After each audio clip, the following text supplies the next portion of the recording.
অনেক দুপুর 12টা বাজে। এই সব গম গাড়িতে করে নিয়ে যাবো।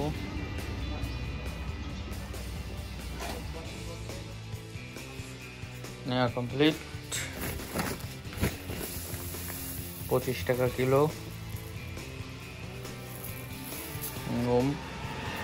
দানা খুব সুন্দর দানা, ময়েশ্চার আছে, কিন্তু একটু পরিষ্কারের দরকার আছে।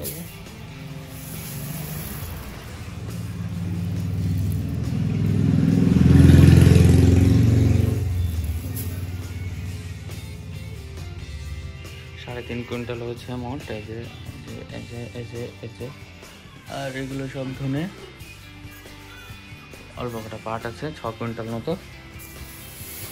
ধনে কটা আমার গম কটা আমার খুব পছন্দ হয়েছে। খালি মাটি ভরা আর নোংরা ভরা। দেখো কত কিছু। অনেক বেলা হয়ে গেছে, সেই গরম রোদ। বাড়ির দিকে চলে যাব।